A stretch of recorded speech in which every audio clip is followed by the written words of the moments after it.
You know what? You just gave me some questions. I was trying to find like a connection between Mm. the different kind of businesses that I have started so far. Because you know, the first one, Well, hang right? on. Let's explore it together. We'll explore it in Yeah. conversation. I Yeah. was trying to find a connection. So the first one was the one about concept store and the brand about eroticism. And let's say, I was driven by the need to help people understand that all the pornography and sex that we are witnessing, we have been witnessing in recent years, it's not eroticism. It was okay. Let's free ourselves of all Mm. those horrible images and also something that can prevent us from having the right kind of eroticism in our life, which is not only sex, but it's like accepting ourselves, accepting our body, and creating a connection with the other person at a different level. Mm. It's not only the physical one, it's the level of the senses, but also it goes deeper. So I had Hmm. like this kind of mission of, and also a clear vision. So it was, let's give some new wings to people, some new sex wings, if you want to call them erotic wings, let's say. Yeah. And So just for context, Letizia, was this your first business that you started? this was my first one, yes, Okay. because Okay. I had worked like in companies as a manager and also sometimes as a freelance, but only on specific projects and brands that were not mine. This was my Mm. first brand and business. And in the end, for a series of situations, I decided to stop it, but mainly because of partners and other, let's say, other issues. And So the more, when you say yeah, stop it, did you mean like did you sell your position, sell the whole business? How did you stop? I What did you how decided did you exit? not to go on with it anymore because of the Okay. company. There were some issues. And the most difficult thing to do when you are an entrepreneur, a solopreneur, because I had partners, but they were mainly like business partners, but not in the vision, not in the Mm. idea.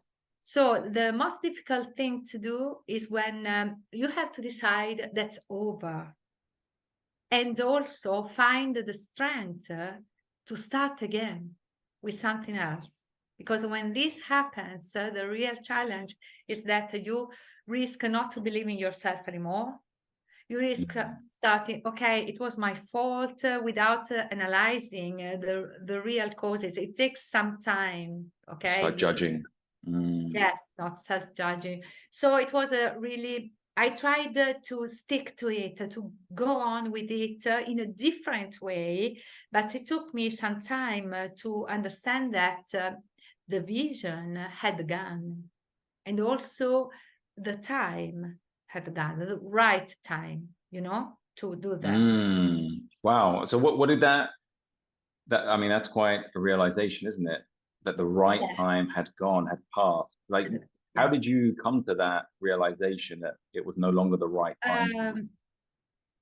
Um, I didn't feel it in my gut anymore, you see? Mm. Because Mm. I used to get really excited when there was something good for my business. So it was, yes, that's a good thing. I was open to infinite possibilities around the brand. So I organized like some shows, exhibits, and parties, and everything. And it was so easy because everything was so in tune with my vision. But then when I started not to feel anything, it was, wow, this is just numbers and people who are trying to getting to my vision, but the vision is not there anymore. They were trying to ruin it. I don't know. And so I told myself, okay, stop. That's all. And that's when naturally, from that step, I went to the other one, which was, okay, the message is the same. Let's give people some wings to be themselves. And I used to be a teacher before doing that, and I still am. So my main purpose is to help teenagers who really need it, but sometimes also their parents, I dare say, to be Yeah. themselves without being frightened. And can I tell you about something that happened to me very recently? I don't know if you want to, you can cut it.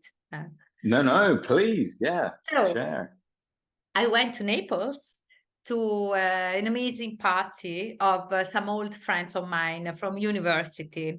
And there were people from around the world because they live in Paris. And okay, there were a lot of different people, also, let's say, gay couples, okay, married gay couples from all over the world. It was amazing on the sea. And then there was this guy who suddenly came out of nowhere, and he told me, Letizia, I'm so excited that we are meeting again. And I couldn't recognize him because I think almost 35 years had passed. When he told me his name, I said, oh, it's amazing to see you again. And he told me, you might not know, but you are like a milestone, a turning point in my life. You were. And I asked him, what happened? When I saw you for the first time, this is what he told me, it was in London. I was getting there from after a holiday in Spain just to do some research for my thesis. I was at university. And he told me, you taught me how to be free, how not to be scared, to be myself, and being nevertheless loved and accepted by the others. Because I used to be so repressed about who I really was. And you helped me. You were my guide. I saw you so free, so not scared of being yourself. And now, thanks to you, I can introduce to you my husband. And Wow. so after Wow. that, it was like, wow, I didn't know I could inspire people that way. And actually, Wow. it was like, I had, he confirmed, like an accomplishment, something that, wow, so I can really do that. And this is how now what I'm trying to do with the students. I take them Yeah. out It's to what the you are doing. It's what you yeah, are doing with the that's students, what not I am trying. doing. You Yeah, are, yeah. taking I them mean, out of the comfort zone. You see? absolutely. But doing it in a way that's guided and loving and caring and supportive, encouraging, right? Yeah. It's a fantastic project. And also challenging them because let's say that our last World Bound Italy, for example, this experience was 21 days without smartphones in nature, just Mm. traveling as we used to in the 80s And with just for context, how old are the participants? they were from 13 to 16 years old. Wow, 13 to 16 years old, 21 days with no cell phone, no Yeah. technology, in the forest, in the woods, in nature. And also in some cities, because we also went to Oh, Bolzano, okay. small villages. It wasn't a Towns. Okay. survival. Let's say it was like let's connect in a team. We have some challenges to face. For example, Mm. we also crossed a dead glacier, and very strong Wow. emotions from nature because it was about climate change and also in having a carbon footprint 50% half of the average tourist in Italy. So it Wow. was about public transportation and Well, walking. Letizia, so let's I mean the experience is fantastic, and I've seen some of your photos that you've shared on Facebook, which look absolutely incredible. But just for people watching, can you just, share what that mission for World Bound actually is? Because it's more than Yeah. just an adventure experience for Yes, teenagers, let's right? say that it's something that I built thanks to the owner of Fireside Adventures in Canada. They've been doing outdoor education and experiential education for 20 years. And so I was looking for something different for Italian teenagers, and that's how I met Jeff. And together we built World Bound Italy, because first I went to the Yukon, Canada and Yukon, British Columbia and Yukon to get a training about the World Bound experiences. And starting from there, I planned the Italian one, where the main aim is about getting outdoor leadership about climate change. And there are some pillars like strong connections and relationships, and also respecting and listening to the point of view of the locals, the indigenous. Because in Italy, for example, we met some people working in Trentino Alto Adige. This is the area that we chose, like a good example for the effects of climate change, but also for the solutions and the small businesses, how the people there are adapting to climate change. And so the main aim is to empower the youth to believe in themselves and to know how to manage a team, because they take turns in being a leader every day. That's a different leader. They get a leadership bracelet when they, and also to cooperate and to get some skills, outdoor skills that especially kids living in the cities don't know. So this is all done in English as well, right? Yes, it's all in English. Everything is in Wow. English. And our first group was international. There were mostly Canadians, also an Italian student from my school, and two girls from Tel Aviv. Actually, now I'm in contact with From them. Israel. Yes. And Amazing. from Israel, and one from Australia. So it was. Wow. And International. also, yes, we had a Canadian indigenous native girl. So it's very inclusive Amazing. as well. Yeah. Incredible. So it's So they were important. developing their leadership, learning new skills, Yes. communication, new language, empowerment, and Traveling, and the food orientation. also. Also food, for example, Italian food in these areas, we only had like organic or kilometro zero. How do you say it? I don't Yeah, know. Food. I don't know if they call it 0 kilometer. No, what do they I call it in was looking English? for something in English, but I don't think we have that, right? In English. Yeah, kilometer Yeah. zero. So Well, it's they say miles anyway in the UK. yeah. But Exactly. I mean, it is an absolutely incredible initiative, and it's also a Duke of Edinburgh initiative, isn't it? Or recognized by the Duke of Edinburgh Award, Leadership Yes, the Award. Duke of Edinburgh Award. All the world bounds are recognized by the Duke of Edinburgh Award. I have to say that Jeff and his Fireside Adventures are pioneers in these Pioneers, adventures. Yeah. incredible. And it was the right time for me to meet him, The right after all. time. There we go. Yes. Yeah. And it And was so easy working together, even if we come from two totally different backgrounds and cultures. But it was like being a sister and brother together and wow, live, that's because we beautiful. come from the same generation, And what we have in common is that we feel guilty for the world that we have been. So that was actually going to be my next question for you, Letizia, because what led you to World Bound Fireside, partnership with Jeff? was your desire to make a positive impact regarding climate change, right? To raise Yeah. awareness around climate change. Yes, about Yeah. climate change, about making the teens aware of what's happening, but not only about showing the disasters, because we don't want to take hope away from them. It's about giving them hope. Okay, and also, how can they do that?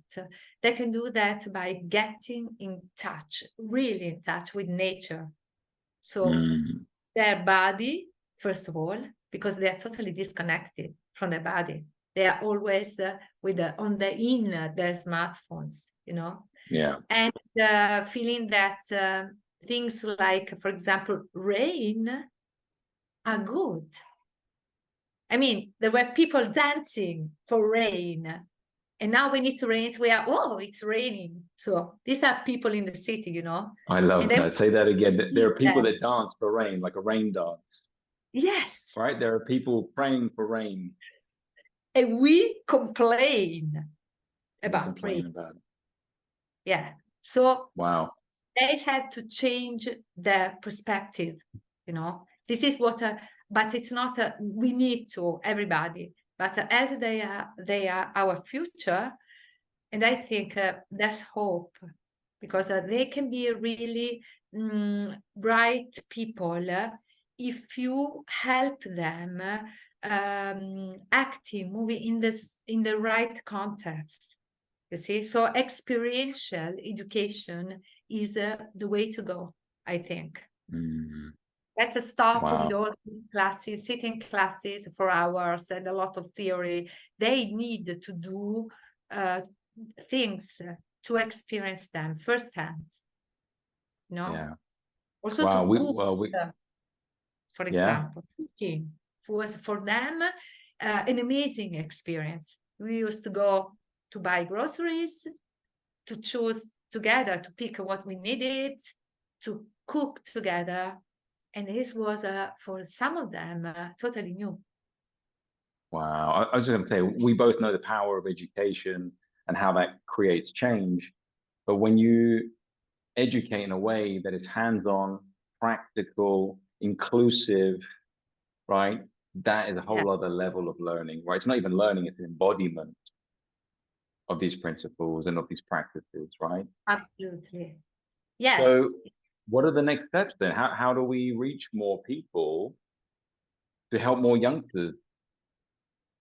So it's not easy, because we need to make people understand the value of this kind of experience. For example, in Italy, they tend to think of summer camps with a traditional Mhm. pattern, that they go abroad, they have school in the morning, English classes, and then in the afternoon some activities, and they don't value the importance of this kind of courses. So it's difficult to make them understand all the Mm. benefits, the advantages of this kind. But it will take some time, because this year, we had just the first, let's say, the pilot, the first project.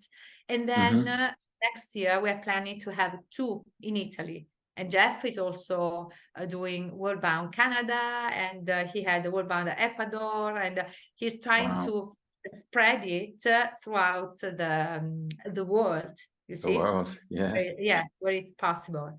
So, and I'm still looking also for other options, opportunities so it's not over, let's say. I don't want to stop to world bound, but also to being able to create other experiences for my students.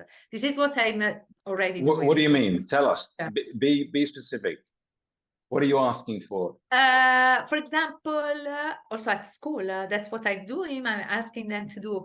I want to take them during the year in nature again, to create some experience for them, like in Mm. winter time as well. So let's say we can go to the mountains, and not only just to ski, but also I would add some experiences in the small villages where we Yeah. are spending times of meetings with the people of the place, and getting to visit like small farms, because agriculture and what we eat is the future of the world. So I want them also because I'm in a scientific high school, so it's important for them. Well, So there's no shortage of options and places to do that in Italy. Actually, it's funny because I buy most of my food is like organic. I try to buy everything organic. And here where I'm based in Spain, when I see organic food, a lot of it actually comes from Italy. Yeah, I know there's a huge Incredible. market in Italy as well, and also production. But okay, let's not talk about scientific things at the moment, but sometimes organic is not a guarantee. We need to go deeper and to see, but it's okay. It's a first step. It's progress, The let's starting say. point. Yeah. Well, maybe we can have some more conversations about that. I'd be keen to learn more about that. Actually, we've been talking about a lot about that recently. But anyway, that's another conversation. So, Yes, absolutely. Letizia, one tip or suggestion for anybody who's listening who, similar to you, has a passion, has an itch, and wants to do something to contribute towards climate change or help young people in some way, what would you suggest or recommend to them to get started, get going?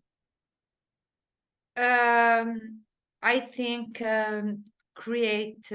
they should make new opportunities, more opportunities similar to Workbound, not necessarily that challenging and engaging, but also small opportunities, situations, experiences where the kids, starting from elementary school, it's not only about, but also up to university, the youth have to do more practical things and experience things. So I know it's not specific, but there are a lot of fields where you can really develop this, you know? Yeah. Only, I was just thinking, I have an aunt in the UK. She's based in Manchester, and she has a completely different career, a wonderful career. And she has just started in the last 2, 3 years growing and producing her own mushrooms. wow. And she's producing mushrooms of all different kinds. And she started, sorry, what's the word? Supplying, that's the word, supplying restaurants and small businesses with these mushrooms. Not because it was her business plan, but because a little passion project caught notice. And now I think she's just literally been signed by a chain, and she's going to be supplying like a chain of restaurants, and they've given her a premises, like a professional Wow. premises to grow and cultivate her mushrooms. Yeah. So it's just an example from just a tiny seed. That's You that's another way to go. You mean you create your own place with your production. That yeah, and yeah, she started doing workshops to teach people how to do it themselves, you know. that's And so it's absolutely incredible. And it's so easy apparently to do this as well. yeah. People don't realize. And just Stefano, one little thing. when you say every kind of mushrooms, do you mean any kind of mushrooms? I'm I joking. I'm can't. joking. You know that there is Um, another. I can't say for the purpose of this video off the recording. I think we'll talk I'm about it. joking. But Just she to makes a lot of mushrooms. She makes a lot of yeah. mushrooms. And But yeah, no, wonderful. that's another thing. In fact, in the future, I'm thinking not of growing mushrooms, but of creating like my spot, my place where to have some hospitality and certain kind of culture. And Oh wow.